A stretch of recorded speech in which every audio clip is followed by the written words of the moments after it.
Guess what, Linda? Guess What's what's the matter, happened? Mike? Will Hey? will humans ever learn? A friend of mine is a opera director at one of the opera theatres in Serbia. They've Yeah. just built a new theatre on an old burial ground with an old church. How do you think that's going to work out for them?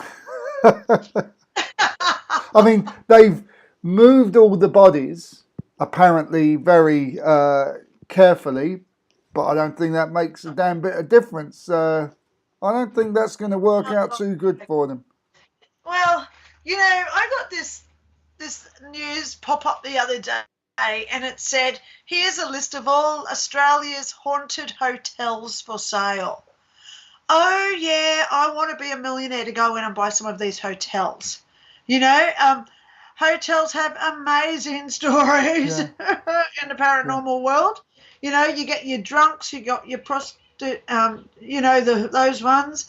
You've got the gambling situations that occurred in these hotels back in the day. Oh my God, these ghosts are bloody hysterical, I tell you.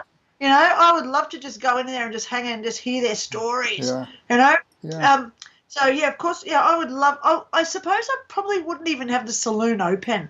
I'd just say, 4 nights a week is just open for ghost investigations. Stuff it being a bar, stuff the accommodation, come in and just stay here for a night and see what you capture, and let's prove this stuff. I want to be that guy that does that. Yeah. Well, I think if you have those millions, you might want to move to Serbia and have a look at this new theatre that they're building, because I think it's going to be packed full of rather unhappy spirits. Oh my God. Or ghosts. One of the questions that I got asked, because I've got a few ghosts in my house, do they actually all intermingle together? Because I watched that TV show called Ghosts. The lady inherits the old castle thing. She's turned it into a B&B, and there's about 20 ghosts in the house, okay? Some of them are colonial, some of them are like 1920s. There's a guy who died in the 80s in there, and they all talk to each other and they all intermingle. Does that actually happen? Because in that show, there's ghosts who learn how to use the internet so they can research themselves. They learn how to touch the keyboard, so they're there trying to touch the keys so they can put their name in Google to see what's out there on them. I don't believe that part. That's just sensationalism. Because ghosts don't have that capacity to learn because they've no longer got the brain capacity.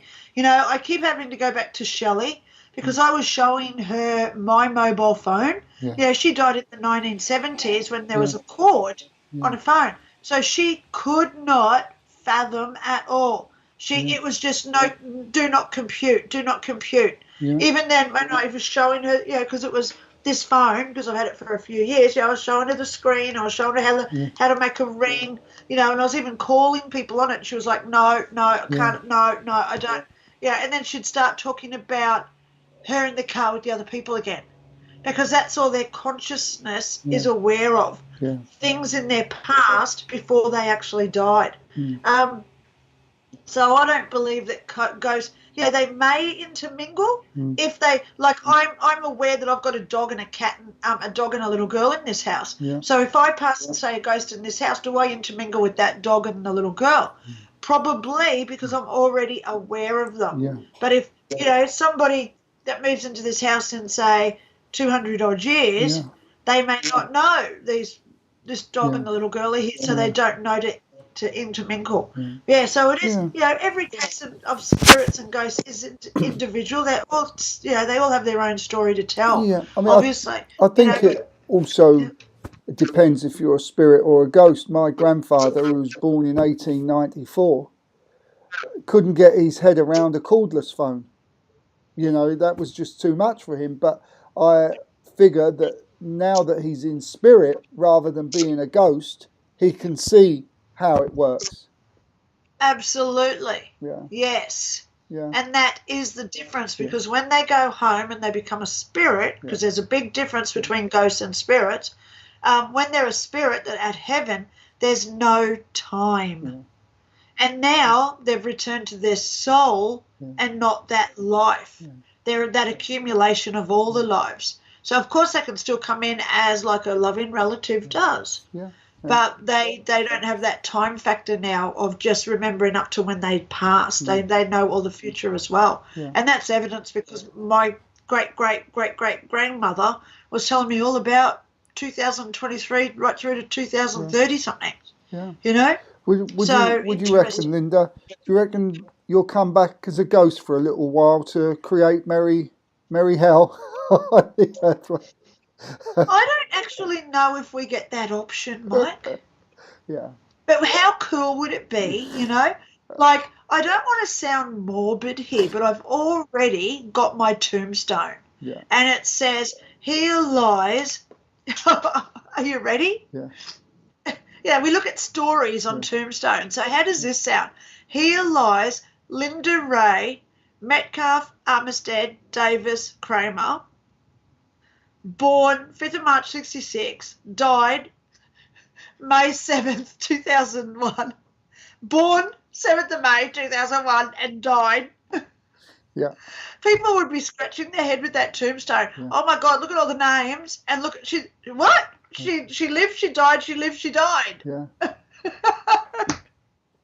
I want to be that headstone, sorry, you know.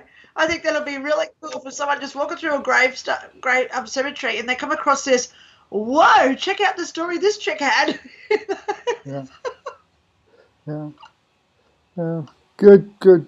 Well, Linda, we got... Finally. We got good. So keep going. We got a lot to get through again, as normal. So let's run over to the news. Katerina's back and see what she has to say on all the haunted sites that she discovered in Sicily. Yes. Here we go.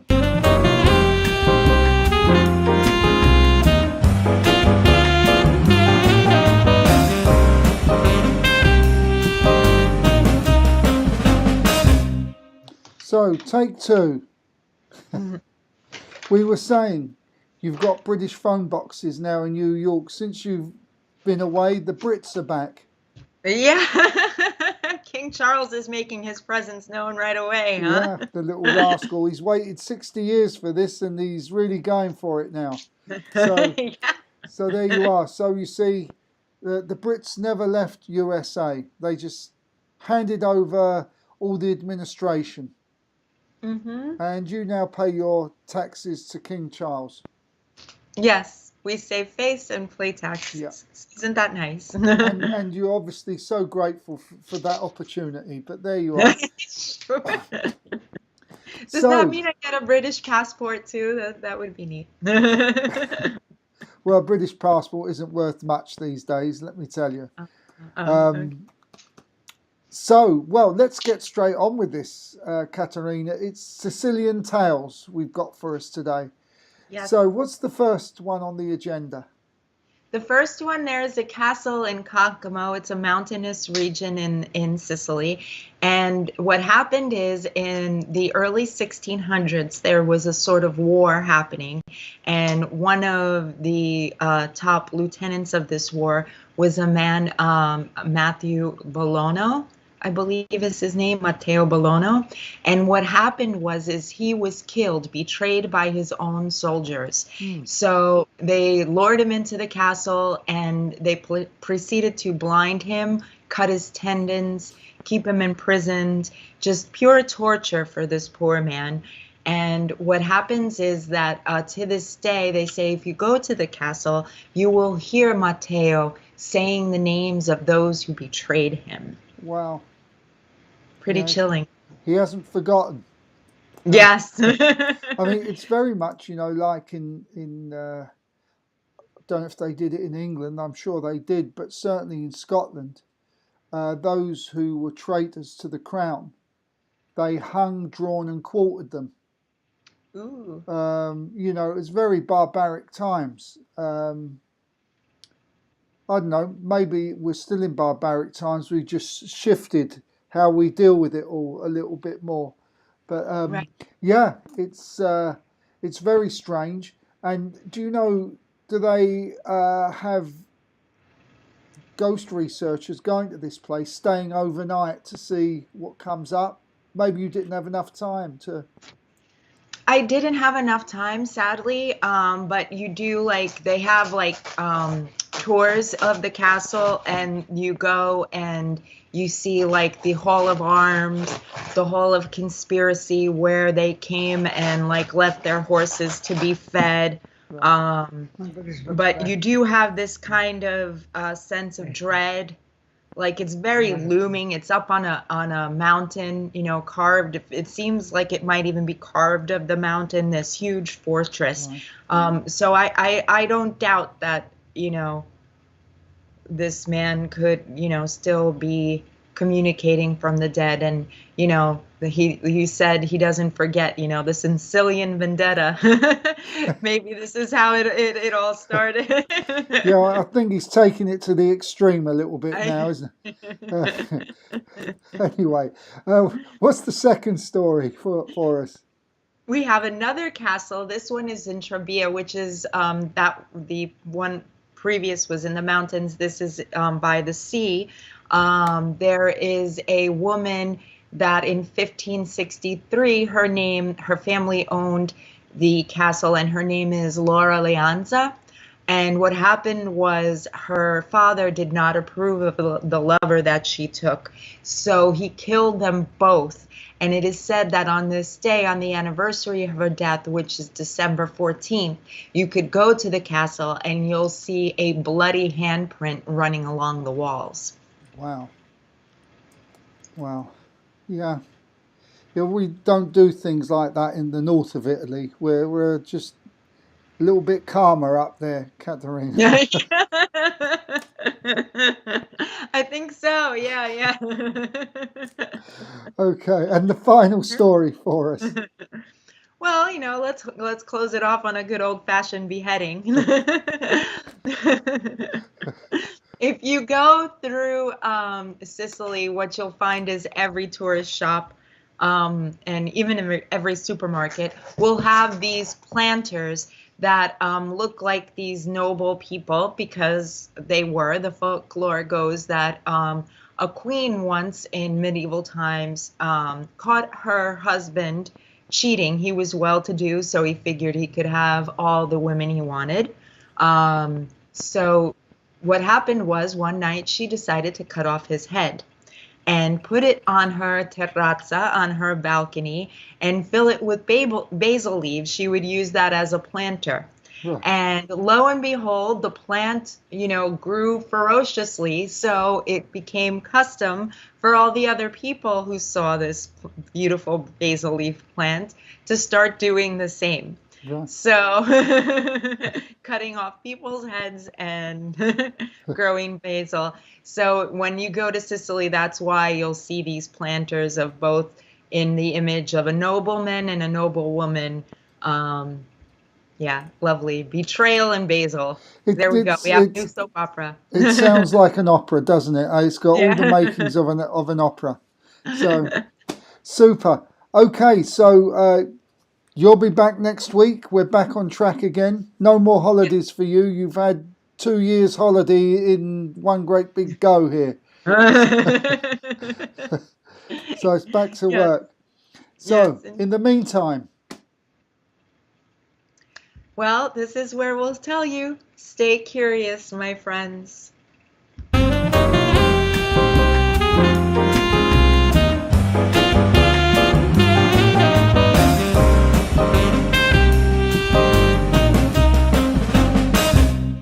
That music is infectious, isn't it? Everyone, we're dancing. I'm doing this before it comes back in. Yeah, I know. You know, but I'm just laughing, Mike. You know, when we talk about people who now get so offended with stuff, right? Yeah. That it's politically correct this and politically correct that. But you know, throughout history, there are definitive times where we can say that person was offended by that other person because they chopped off their head, made a planter out of it, and grew basil. Yeah. You know? Oh my God.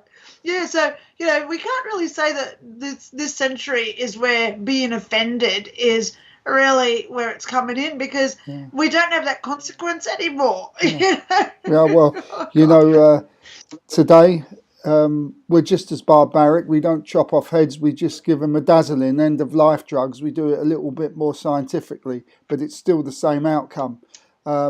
But we won't go down that part, because I just said the word that might get us slang off air again, Linda. Yes, I know. Yeah, so there you are. A lot of shenanigans in Sicily. So. Yeah, well, I'd like to actually talk about King Charles, but I dare to because of the big T-some with an R in there. Yeah. If you watch The Crown season 5, there are so many episodes there where Charles is actively trying to get his mother to lose her job. I'm trying to be politically correct here, okay? That is TREA with an SOM after it, and they're talking high as well, high treason. So, King Charles, I would hate to be him sitting in his little palace somewhere in the UK now and watching season 5 of The Crown and saying, oh, heck, because you'd have to be saying, oh, heck, thank goodness they've labelled this fiction, because I'd have a lot of explaining to do, because the next 3 stories we've got are all people who got really bad consequences for doing things against other people's wishes, Yeah. Wow, so it's funny how we started with King Charles and then we went to 3 people who died really bad ways. Yeah. Well, we've got the Tower of London, obviously right on the River Thames there, and there's some horrendous stories of what went on there, where they would tie people to a post and open the floodgates and slowly let them drown. It was I know. Wow. An awful time. There was actually people employed. Think of a way to kill people. Yeah. Let's tie them to this post and see what happens. Yeah. Oh my gosh! Wow. But anyway, let's just get away from the doom and gloom, Dove, because we've got a couple of more ghost stories to talk about too, haven't we? So we got 2 little ghost stories here. We got the hotel ghost and this ghost caught on some guy's security camera outside his house. So let's run this one. Here we go. With its Egyptian cotton sheets, high-speed Wi-Fi and that certain charm of yesteryear, the Jefferson Hotel in Texas is quite inviting to guests. And while the hotel plays home to a wide variety, it seems that some guests may have never left. Posted to the historic Jefferson Hotel YouTube channel, these next clips might just show some of these ghostly residents. This first clip is an excerpt of footage captured by a security camera. Caught in the hotel last night. I got a notification of motion on one of our upstairs camera, which I thought was weird because no one was in the hotel except my wife and I.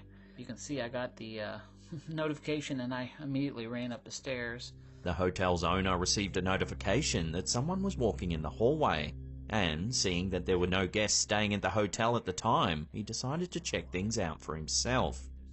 While he was unable to find anything out of the ordinary, when he reviewed the security footage, something rather eerie caught his attention. Take a look. There it is. So to me, that was a person walking by, and I was like, okay. So we searched the hotel. Like I said, nobody was there. As you can see, there's a figure that moves past the green door at the end of the hallway. Right there. Okay. So you can't really tell what it is, but it's still... This is zoomed all the way. If we zoom in, you can see the ghostly figure in more detail. And here it comes.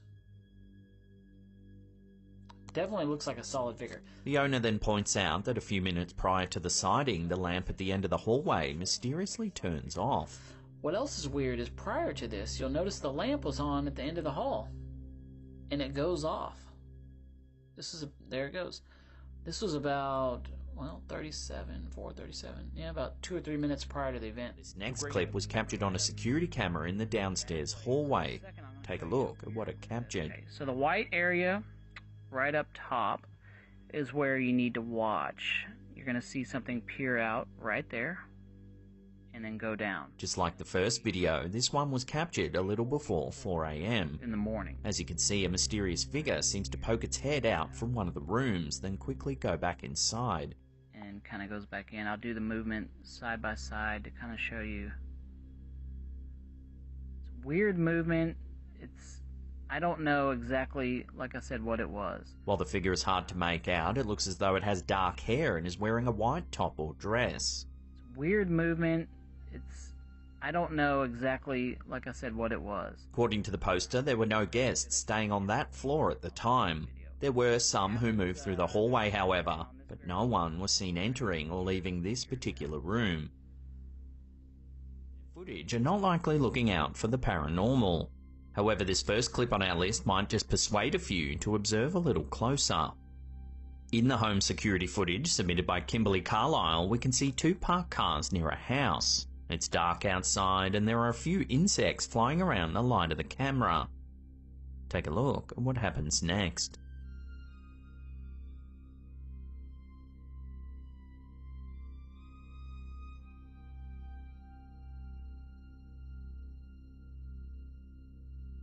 Out of nowhere, 2 misty shapes seem to materialize.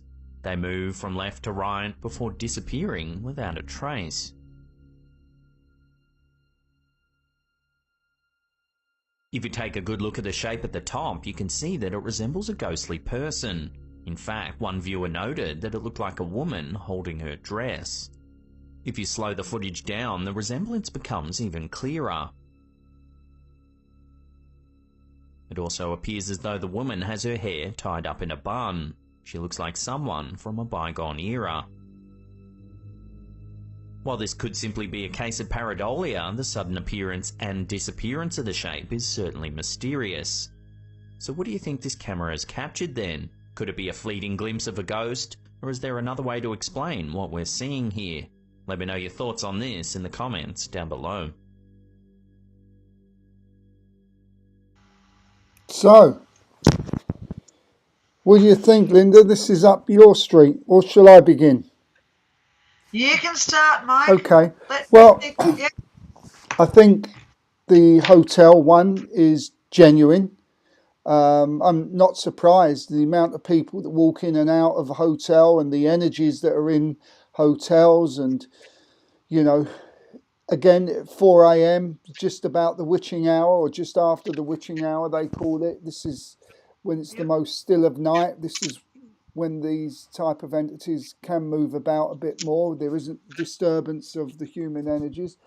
Yeah, I would pretty much say that that's real. The second one, I kind of figure it is real. The only thing that concerns me is both those silhouettes, if you like, were moving simultaneously, both exactly at the same time, and there was no clear difference that was 2 objects or 2 entities. So I'm a bit concerned about that one, unless that energy that's in front was just part of that woman's energy. I think it is a woman, and I do agree it does look like she's holding her skirt up, but I would reserve judgment on that one. Not that the guy is deliberately, you know, trying to do something that isn't there just to get clicks on YouTube. Probably feel it is genuine, that he feels he's found something. I'm just not sure about that. So I'll hand it over to you, and you can. I'm a little bit more sure than you, Mike. Ooh. So let's start with the first one. Yeah. I thoroughly believe that one's real. Yeah. I thoroughly believe it, because there's no grandeur in there. There's no sensationalism, no crazy music. It was at 4 o'clock, as you said, so I love 4 a.m. So just to clarify with people, why is there so much paranormal activity around 4 o'clock? It's because as the sun rotates around our Earth, it creates nuclear reactive energy, which is what happens for an hour before and an hour past sunrise and sunset. So if you watch the world, and as we go around the sun, you'll see that shadow line where dusk forms. So that's when, an hour before sunrise and sunset and an hour after, that's when it's called the bewitching hour, because that's where the electromagnetic force around the earth is extremely high every day, twice a day, sunrise and sunset. So you can go out and test this, right? And that's when we put out our intentions of what we want through law of attraction. That's where we can start using our crystals, etc. That's where we can heighten our own natural abilities to make things work better for us. And it's also the time when we make better decisions, okay, using our intuition. So that's also, the time when ghosts come out, okay? You know, you look at the footage from, where is it, over in America, the Civil War, Gettysburg. Gettysburg. You look when the people there get all their activity, it's either just after dusk or just before dawn, okay? So that one, the Jefferson Hotel in Texas, love it. Absolutely love it. Now, I'm pretty sure, so I'm going to go to 95% just in case I'm wrong, but this second video is not paranormal at all. Right. Do you want to know how I know? Go on. The first thing that gave me the clue was ghosts do not ever become bigger or smaller than they are.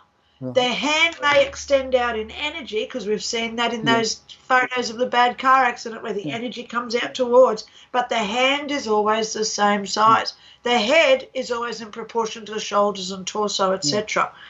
That car is our object that we can use to define distance and size.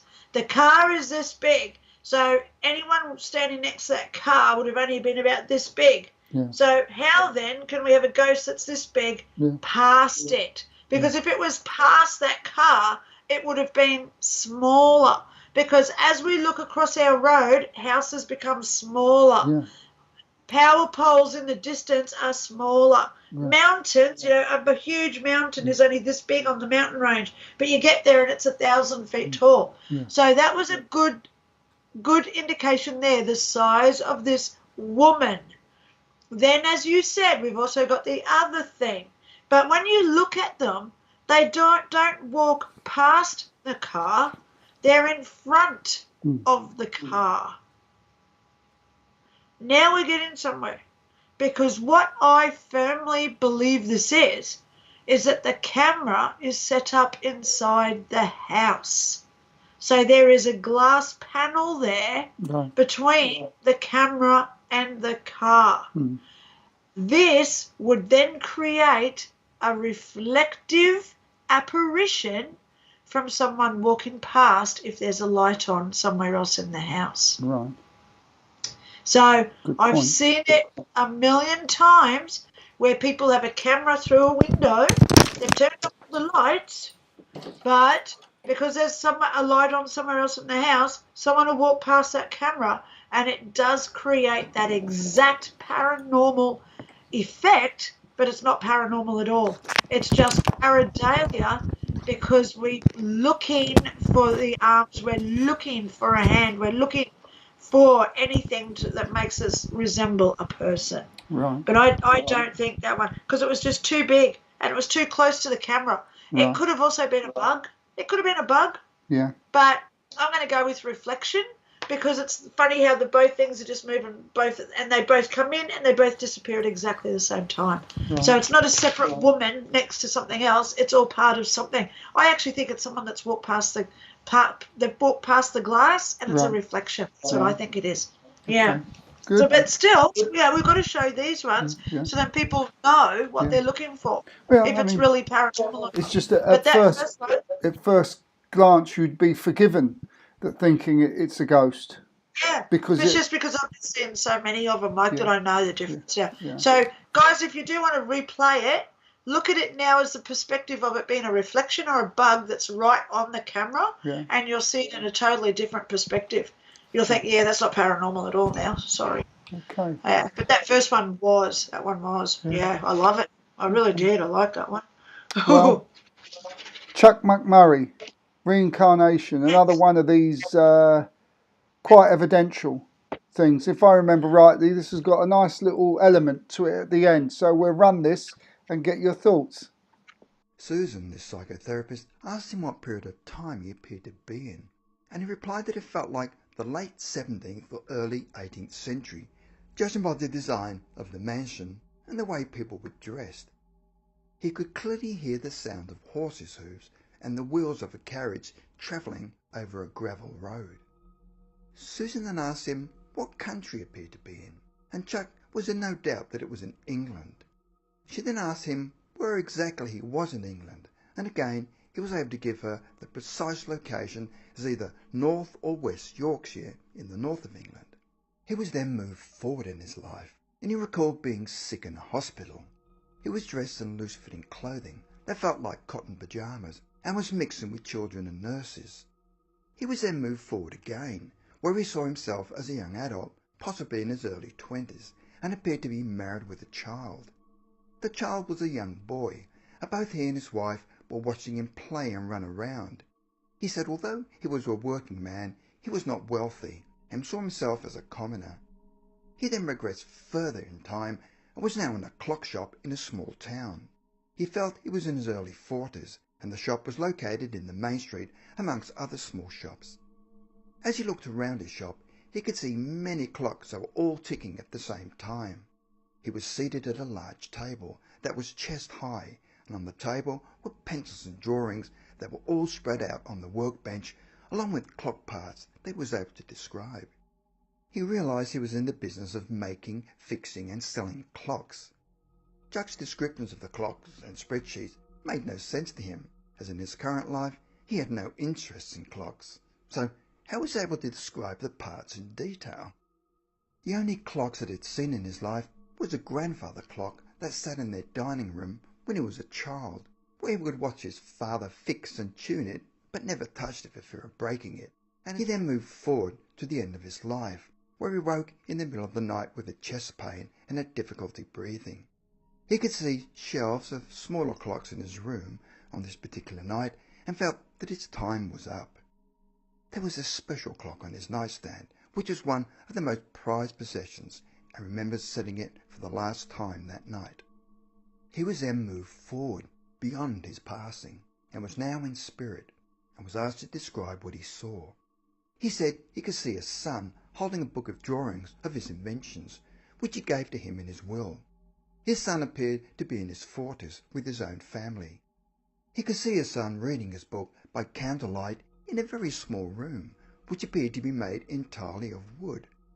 At the end of the regression sessions, there appeared to be no doubt that Chuck had lived the life of a clockmaker in England in the 18th century, but for some reason did not know the name of the man. For further validation, Susan advised him to get in contact with trance medium Kevin Ryerson, who channels a spirit named Arton Ray. Arton Ray was able to identify past life identifications with a high degree of accuracy. Arton Ray confirmed to Chuck that the life he had described whilst being regressed was that of John Harrison, and that the son of John Harrison, named William, is his son Matthew in his current life. John Harrison was an 18th century British clockmaker and inventor of the marine chronometer. That was an extremely accurate timepiece used in ship voyages for navigation purposes. Harrison lived from 1693 to 1776. The British sea captain and explorer James Cook took one of Harrison's chronometers on his second and third Pacific voyage, with his son William Harrison on board. When Cook returned to England in 1775, he reported that the Harrison chronometer was our faithful guide through all the vicissitudes of climates. It turns out that when Chuck was describing his son reading his book in a wooden room, he was probably describing a wooden cabin in an English ship. Chuck then did further research of John Harrison to see if he could match his regression sessions with this man. When he recalled being in the hospital as a child, he learned that when John Harrison was young, he contracted smallpox and was hospitalized. He was given a watch to amuse himself in his sickbed. Historians have written that it was this watch that led Harrison to a career building clocks. When he was asked about his first wife and child and was upset because he could not recall what had happened to them, records showed that early in his life, John Harrison had lost both his wife, Elizabeth Scott, and his son John through illness. In another part of his recall, he talks about being upset about the passing of a man who assisted him in his work. He found that there was a man called George Graham who regularly worked with him, who was a watchmaker and instrument maker and lived from the 7th of July 1673 to the 20th of November 1751. In search of further evidence, Chuck studied paintings of John Harrison and immediately saw his own face in the painting. He then took a picture of himself and compared his face with that of John Harrison. The facial features were almost identical, though in the portrait Harrison was 30 years. There you are. Some good evidence there, I would say, wouldn't you? Oh, yes. Oh, yes. Yeah. And this is what I get the goosebumps about, Mike. Yeah. I love it when we can verify these stories. Yeah. You know, it's all right to say, you know, I've had past life regression myself, and it's all right for me to say, oh, yes, I was a stonemason at a castle. That's why I like castles. Mm. I was held prisoner and I was in a red chair, and that's now why I like the red colour red, etc. But when we get proof of how did we know that when there was no other way of knowing that information, you know, that is what makes me get the tingles up the back of my neck. Yeah. And I love it. You know, this guy just knew too much information, and that's really what I try to accomplish with all my research, is that proving it. And, you know, the more that we show these stories, because we've shown a lot now where it's proven, you know, so I just want to give you a hands up, Mike. You know, you're doing an amazing job finding these videos, you know, because the more we prove it, the more then they can't deny it. Yeah. Yeah. Yeah. Well, I've got to say, it's getting tougher to find good material. So, Well, but that's the way it is. yes. There's you know, you can have dry periods where you can go 5-6 weeks and you really struggle. Then suddenly, like 3 or 4 good ones come along. Yes. Well, I just shared a video in Dr. Linda Kramer Paranormal. Now, I know that your lovely wife is a member in there, so I'd like her to actually have a look at that and see if we can use that somehow. Right. It's a guy recording the news, so if he's recording the news, we can't really say it's his intellectual property, Right. because he's already, it's not, because he's sharing the news. Right. So I think that we'll get away with any copyright claim there, because, you know, news is public. Yeah. But yeah, they're interviewing this person, and in the background, this guy just appears and walks.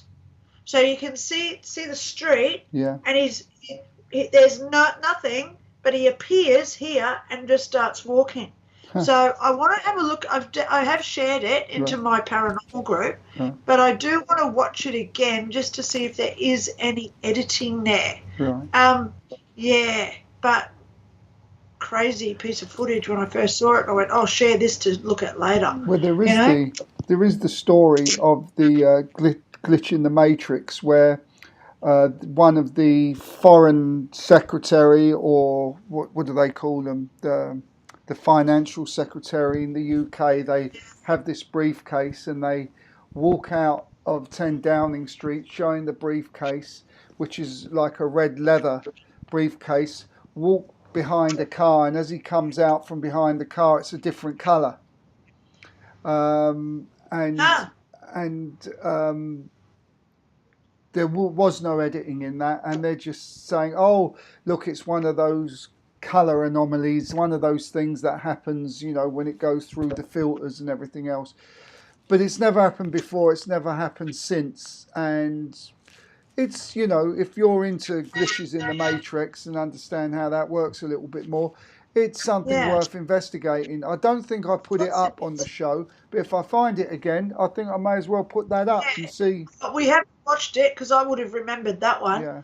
Yes. You know, so what was in the what was in the briefcase that he let go of and what was in the briefcase that he picked up? Well, I mean, Because that's the first that came to my head. the point is it's the same briefcase, Just a different colour. just now it's a different colour. And they say Right. this is the glitch in the Matrix. But, Oh, yeah. yeah, well, it's all... I thoroughly believe in the glitches in the Matrix, Mike. Yeah. Oh, yeah. Too many. Yeah, we've seen too much footage that proves it. Yeah. You know, it's indisputable. That's what I feel about it. It's indisputable at this point.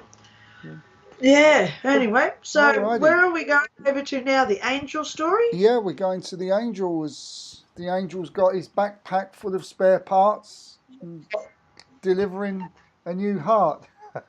Here we go. Yeah.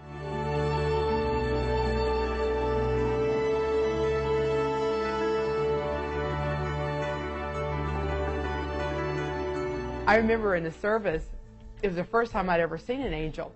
And, you know, there's about, I don't know, 500 or 600 people there. And, you know, I was praying and, you know, and I was looking out and I thought, what is that? Kind of like a whoosh, glory cloud kind of a thing. You know, I'm like, what is that? Am I having, you know, weird visions, you know, imagination? I really didn't know what it was because, you know, of course, your first time, you're not really too sure. And they're kind of going whoosh, whoosh, over the, you know, the congregation. And I'm sitting there and I'm like, but they look kind of weird. And that's an understatement. You know, that's the only way I can describe it, because they didn't necessarily have wings, but they had an arm span and they were gliding, somewhat flying over the congregation. But they had a big hump on their back. And I couldn't figure out what that hump was because I've never heard of a deformed angel, you know? And I'm like, what is that? And so anyway, I thought, well, you know, I don't know what that is exactly, but, you know, whatever. And so all of a sudden I said, in the name of Jesus, somebody over here needs a heart. I said, in the name of Jesus, I send the word of healing. I speak a new heart in Jesus' name. I saw him go like this, and the person went like this, and they got a new heart. I thought, that's body parts back there. And it was as if, and this is how God showed me that he has body parts for those people in the service. And I thought, this is awesome. So I just kept going. I said, new lungs, and they'd go, new lungs. And you would see the person when they got hit, when they and they would go, oh, I can breathe, and all these things, and it was just like, this is like way cool. These are my healing angels.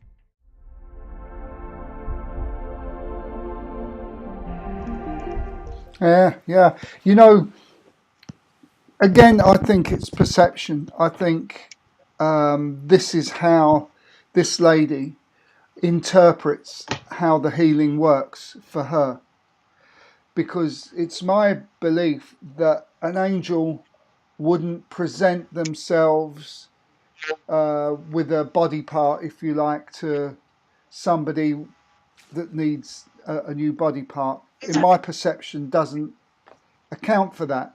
My perception is it's just already done. They do it without the throwing. They do it without the seeing. They just do it. But that's my perception. Her perception is that she needed to see the physicality of it all. And I can understand that. She's a military person, so everything is a matter of fact with these people. So that's my view on it. What about yours, Linda? And mine is exactly the same, but I'm just going to word it a little bit different because it's about perspective here. When I died, you know, I landed in that field of flowers, and I can say my description of that field of flowers, but then 100 other people who all apparently stood in exactly that same spot all have a different perspective of what they saw. Some saw daisies, some saw roses, some saw trees, some saw mountains in the ranges, some saw a river, some saw clouds. So it doesn't mean that we're all wrong. It just means that we all see what our own perspective wants us to see of that experience. So that's what I also believe has occurred here, because I've seen angels a few times and they don't carry backpacks in my perspective. But it doesn't mean that they don't do it for her. You know, you look at angels. Everyone says angels are these white-robed, beautiful, angelic looking people with their huge, white, beautiful wings. But then you see an angel who is the old man that stops in his old rusty car that helps you change your tire. Yeah. Then you see the young, good-looking man will turn up to help push someone's car that's broken down. Yeah. So how can that still be an angel? Yeah. Hang on, angels are supposed to be these white, beautiful Adonises with beautiful big wings. So how can they take on this other form or a different perspective? Yeah. Yeah. So I And that thoroughly was, believe the story. and that was Yeah. one of the questions in the Jeanne d'Arc spiritual report yesterday was, do angels have walk-ins? Do they walk into a body to achieve something, or The don't answer they? was yes. So you'll have Was the to. answer yes? Sorry. Was the answer yes? Well, they just have to listen to the report to find out. That's right. I was hoping you'd say that. Okay? Because I watch your report every week. Yeah. But I haven't watched this one's yet. Yeah, I'll get it out today. As soon as the show's done, I'll try and load it up. So, yeah. So angels come and go in all kinds of shapes and sizes, and I love the best definition is that God said, "I'll send you an angel with 4 paws," so that you won't recognize him or her. And its name on its tag was Angel. It was Angel, wasn't it? Yeah. Yeah. That was so good, that story. Yeah. Wow. Super. Yeah. Well, okay, our final story. This is the second part of one woman's NDE story, and it gets better. And again, the first part is in last week's show if you want to see that. And here is the second and concluding part of it.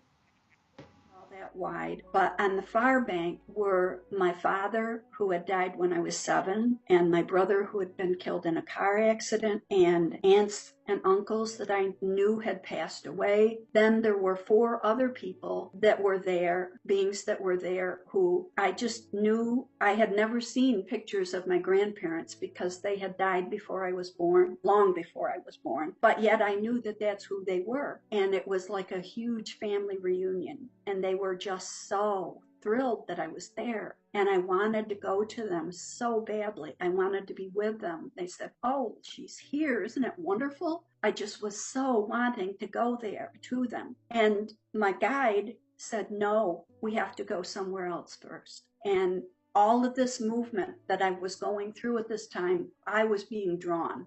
It wasn't like I was saying I'm going to go right, and so then I was able to go right. I was drawn where I had to go, and so I had to follow my guide. And he went further down along the bank of the river and around a curve in the river and into a huge opening. And in the center of this opening was an enormous building that was like an alabaster white. It was glowing like everything else, and just glistening white, and looked Roman or Greek or something because of columns and long stairs that went up to like a big entryway door. And I also saw other beings who were there, who some at the foot of the stairs and some coming down, and many more people around, beings around. And again, my guide went directly up to the doors, said, "Follow me." And so I was up and behind him as the doors opened, and we went in to this huge room that was long,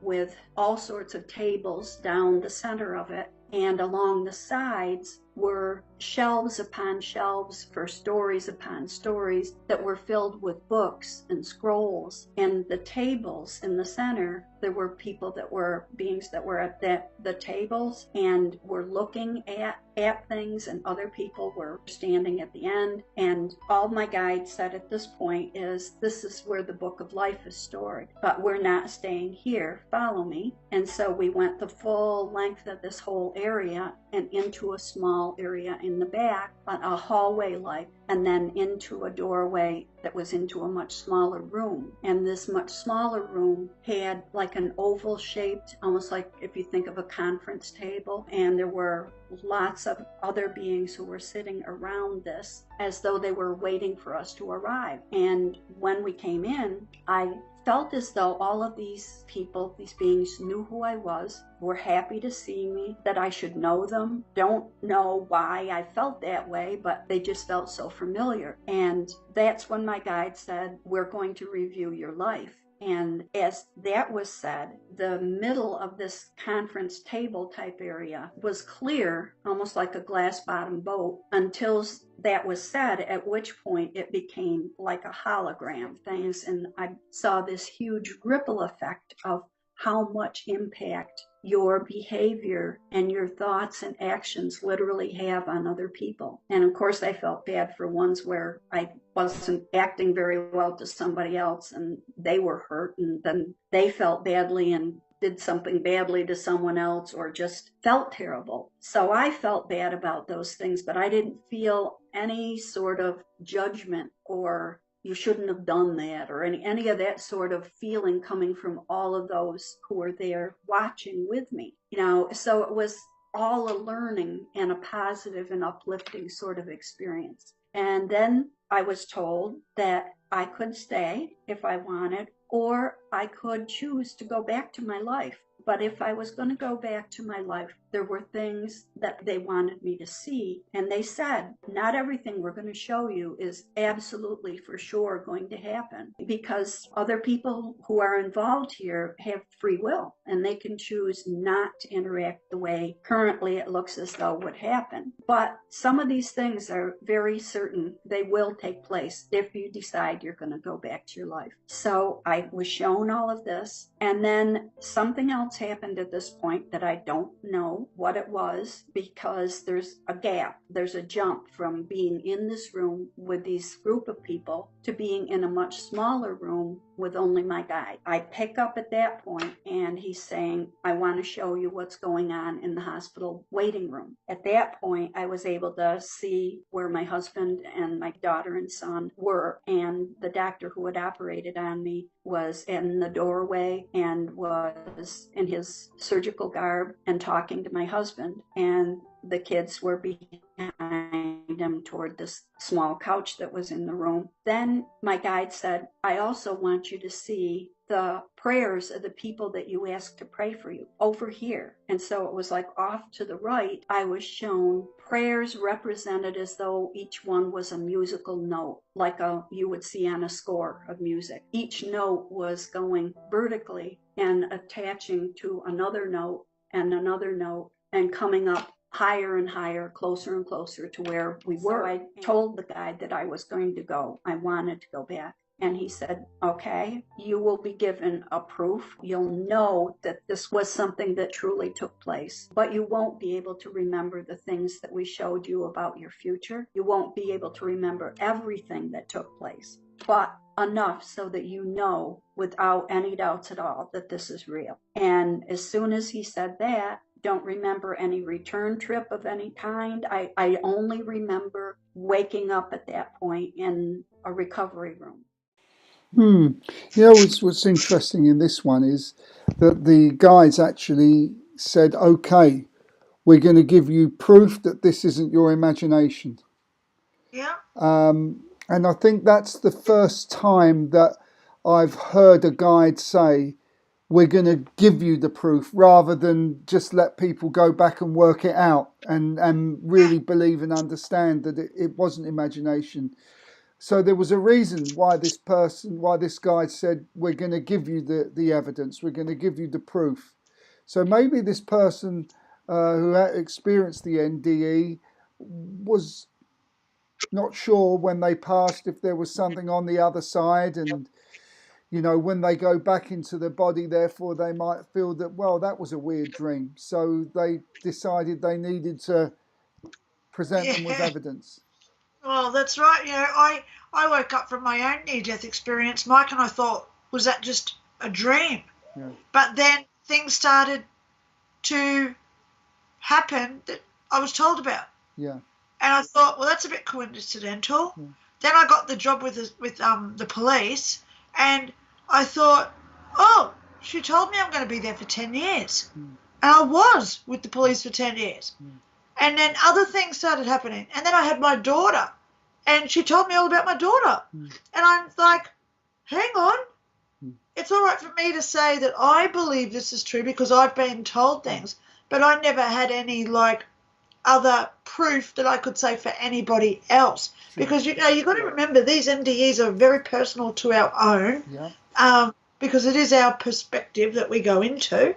It's our consciousness that we return to. Oh, that's a big word.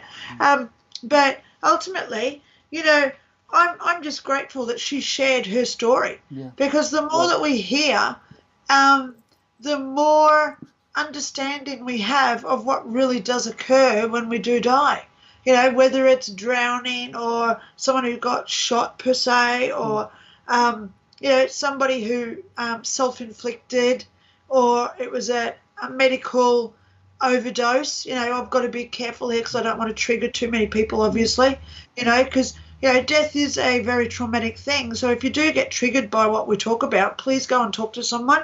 Yeah. Please go and talk to a doctor about it, a medical doctor, because we all have our fears at the end of the day, but as long as we can understand that our fears are only for what we have that we are letting go of, not of what we're about to obtain when we take that leap. It is an amazing occurrence. Like, I can speak for it, Yeah. But at the end of the day, Mike, I know that we're getting close, and I want to share what we talked about off air before we started. Yeah. I want to sort of get to that point. But what the world needs right now is a heavy dose of love. And people are forgetting how to obtain it. Yeah. So love is not just an emotion that we instantly turn on and off. It is an accumulation of other attributes. Things like kindness, loyalty, devotion, commitment, dedication, and trust.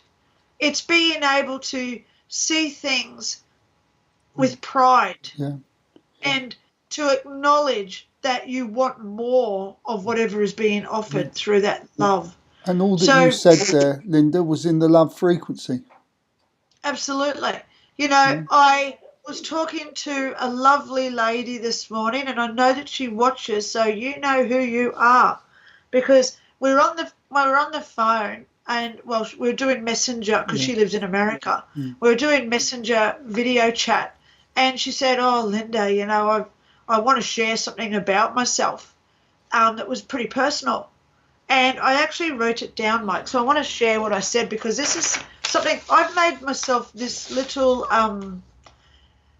it's going to be my little saying. I'm going to say this to everybody I know at this point, everybody I know. So this is what I said to her, because she was a little bit embarrassed to tell me about something that she did in her past. And I said, "Honey, I love you so much. There is nothing you can say that will ever change how I feel about you, because every day you're becoming a better person than the day before.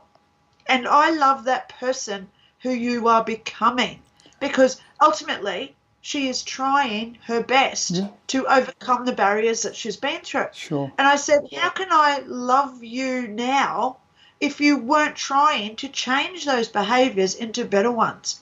So that's why you don't have to tell me who you were, because that's not who you are now. So don't feel embarrassed. Stand on a cliff face and yell it to the world, "I used to be this person, but I'm not anymore." Because this is how we start to have that self-pride, self-respect, self-appreciation, which all accumulates to that self-love that then reeks out of us, and it does attach to everybody else around the planet. We are getting so used now to hating, to putting others down. And I don't want to be that person. I want to be the person who lifts people up and says, "I am so proud of you, that I love you unconditionally without any expectation or accusation of who you were yesterday." Well, Linda, at risk of repeating myself, but I will anyway, and paraphrasing, when I speak with Jean, and a while back I said to her, I feel I should be doing more to help resolve all this and, raise the global consciousness. And I asked her, what can I do? And she said, love. Well, okay. I said, what else can I do? She said, what else is there? That's right. What else is there, Mike? Yeah. When we die, our body returns to dust. Yeah. We don't take our cars with us. We don't take our good clothes, our jewelry, our houses. Yeah. We don't even take our children with us, our parents. Yeah. We don't take our hairstyles because we can create any hairstyle we want, even like me tonight being Heidi. Because it's hot here in Australia, right? We're going through another heat wave. But ultimately, the only thing that we do take away with us is our emotional state. Yeah. And why concentrate on our past, which leads to depression and mental health? Yeah. Why pay attention to the person who we were in our past when our future is so unwritten that we can create the person who we want to be? Exactly. And all we have to say to ourselves is, oh, I have been that person, but I don't want that person in my life anymore. Yeah. So from tomorrow, I'm going to be this person. Yeah. And as I want to be that way. As Joe Dispenza would say, we got to break the habit of being ourselves, and be the person that we want to be, and we do that by being the person. So if you want to be a millionaire, you have to act and behave as millionaires do, all the attributes that they have. If you want to be a singer or an actress or an actor, you've got to have all the attributes that successful actors and actresses do. Often, so let's just, it means leaving your circle to do that, who are unsupportive.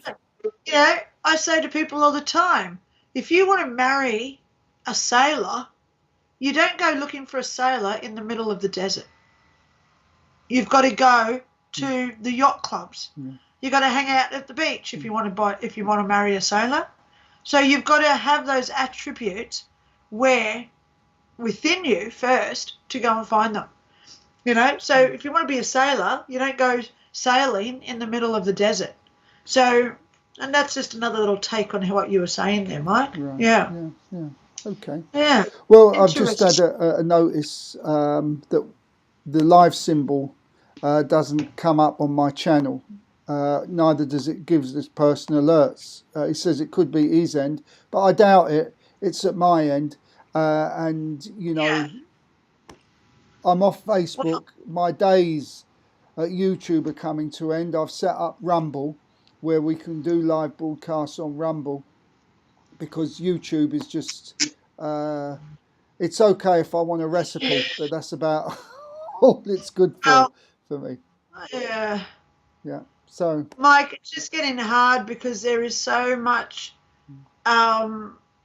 words that we can't say. Yeah, it's ridiculous. And what is the truth anymore? Yeah. It's only our perspective. Yeah. But we should still have freedom of speech to say what we want, because then it should be everybody else's decision whether they actually want to listen or not. Oh, I don't want to listen to that, so I just won't go and do. Well, same here with music. Fortunately, thank you, James, for being here, by the way. Fortunately, Linda, I've been flagged. And I say fortunate because it means certainly we're doing something right here. And secondly, it tells me that I am not in the right place to do this work. Yeah. So, and it's not as simple as just moving on. I've got to find the right formula. Yeah. Well, even on Rumble, because I watch, I'm a subscriber to about 30 channels. The one that I've been watching lately is Mr. MBB333. I love him, Mr. MBB333. That's him. He used to just be watching the moon and doing all earthquakes and stuff, but now he's getting really into his conspiracies. So I'm glad that I kept an eye on him. But there is a few there that I really do like. One that I do like on YouTube is Dr. John Campbell. He is telling the truth about what's going on, and I don't know how they're allowing him to stay on YouTube. But he's coming out with like excessive deaths videos and all that sort of stuff. So he's out there. I love watching him. Yeah, well, once he's flagged, it'll be very difficult, as I've been flagged. And the other one that I love is Russell Brand. Yeah. So even though he's a way out there comedian, but he is telling the truth, and he's also on Rumble. Yeah. So I've watched on Rumble, and he swears like a trooper, but he's saying exactly what we're all thinking. Yeah. So I'm liking Russell Brand on Rumble, you know, with what he's saying about certain three-letter agencies, and how our cash is going to go into a credit system, possibly. Yeah. You know, that sort of stuff. So, there are some people out there sharing the truth, but we've just got to find that platform that allows us to say the truth. Yeah. You know? Well, I'll tell you, before we go, I'll risk whatever it is I'm going to risk and say it to people. Hang on. Hold on to your seat there, James, if you're still watching, because, you know, we may get flagged here. You may be our last ever viewer, James. As many people know, David Icke has been banned from pretty much all European countries now. He's never had a conviction and never been charged with anything. There has never been any trouble at his events. He has been labelled an anti-Semitic, and I've been following him for 30 years and I've never heard him say anything anti-Semitic. He's been stopped from speaking, and there is without any trial, without any crime, pretty much like Julian Assange.